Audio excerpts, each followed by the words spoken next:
गुजरातच्या बनासकांठा जिल्ह्यातील एक छोट्याशा गावात घराघरात एकच चर्चेचा विषय होता. चंद्रिका तर डॉक्टर होणार.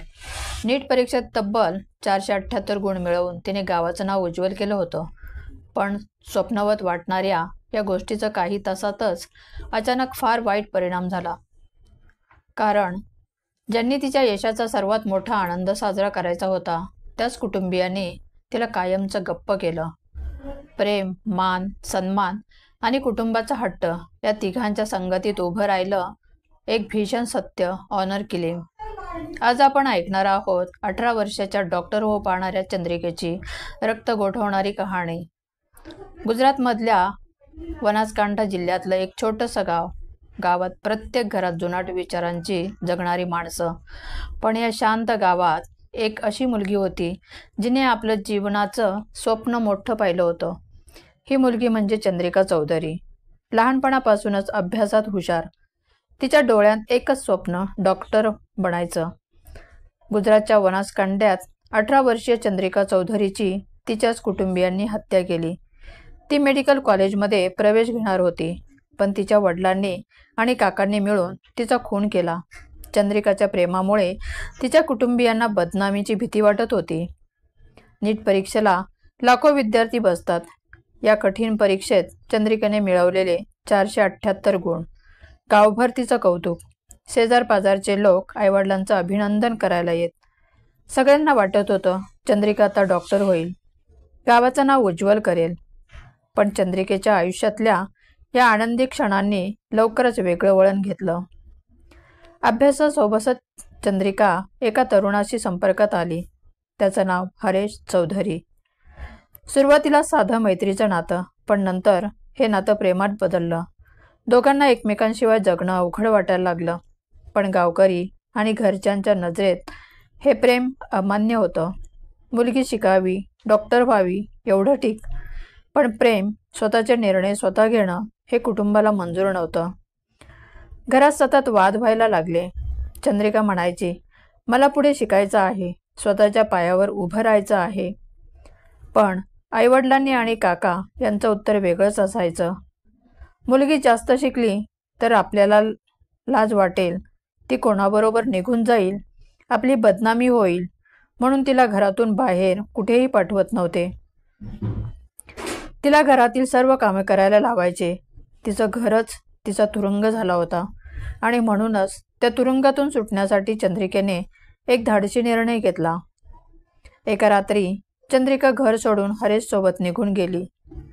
ते काही दिवस मुंबई, राजस्थान अशा ठिकाणी लपून राहत होते. त्यांना असं वाटलं आता आपण स्वतंत्र आहोत, आपलं आयुष्य आपल्या मनाप्रमाणे आपण जगू शकतो. पण घरच्यांना हे मान्य नव्हतं. पोलीस आणि गावकऱ्यांच्या दबावामुळे चंद्रिकेला पुन्हा घराकडे आणली गेली. हरेशला जेलमध्ये टाकण्यात आलं.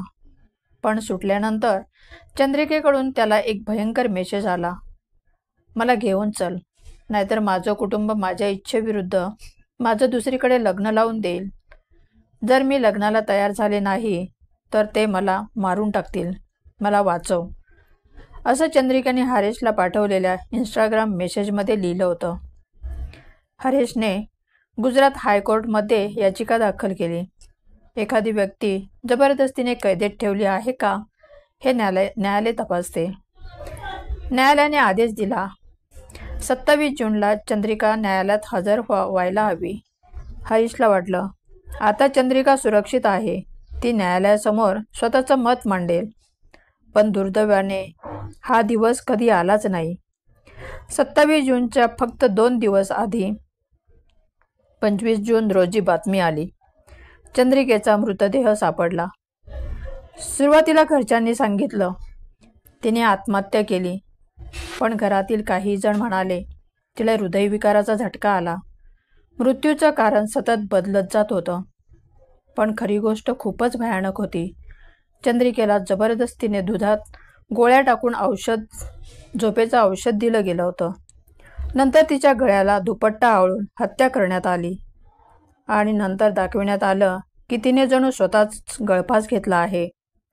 पोलिसांनी जेव्हा चौकशी सुरू केली तेव्हा सत्य हळूहळू बाहेर आलं. घरच्यांनी पोस्टमॉर्टम न करता तिला घाईघाईने दफन केलं होतं. पुरावे लपवले गेले होते. तपासात उघड झालं की एक शांत डोळ्यांनी केलेली ऑनर किलिंग होती. आपली इज्जत वाचवण्यासाठी कुटुंबानेच स्वतःच्या मुलीचा बळी घेतला. या प्रकरणात चंद्रिकेचे वडील, काकांवर गुन्हे दाखल झाले. काही जण अटकेत गेले तर वडील फरार झाले. या घटनेने संपूर्ण गुजरात हादरलं. लोकांचा संताप उफाळून आला. सोशल मीडियावर, वृत्तपत्रांमध्ये एकच चर्चा, 18 वर्षाची डॉक्टर होऊ शकणारी मुलगी कुटुंबाच्या हट्टामुळे मारली गेली. चंद्रिकेचं स्वप्न, तिची मेहनत, तिचं प्रेम सगळं एका चुकीच्या मानसिकतेमुळे संपवलं. एखाद्या मुलीला स्वतःचं आयुष्य जगण्याचा, शिकण्याचा आणि प्रेम करण्याचा अधिकार नाकारायचा कोणाला अधिकार आहे? मान सन्मानाच्या नावाखाली किती जणांचा बळी दिला जाणार? शेवटी प्रश्न एकच आहे, कुटुंबाची इज्जत मोठी की मुलीचं आयुष्य? ही होती चंद्रिका चौधरीची खरी कहाणी. एका स्वप्नाळू मुलीची, जिचं आयुष्य शिक्षणाने बदलू शकलं असतं, पण त्याचा शेवट झाला कुटुंबाच्या मान सन्मानाच्या नावाखाली. मित्रांनो, तुम्हाला काय वाटतं? अशा ऑनर किलिंगला थांबवण्यासाठी काय करायला हवं? तुमचं मत नक्की कळवा. व्हिडिओ आवडला असेल तर लाईक करा आणि चॅनलवर नवीन असाल तर सबस्क्राईब करायला विसरू नका. धन्यवाद.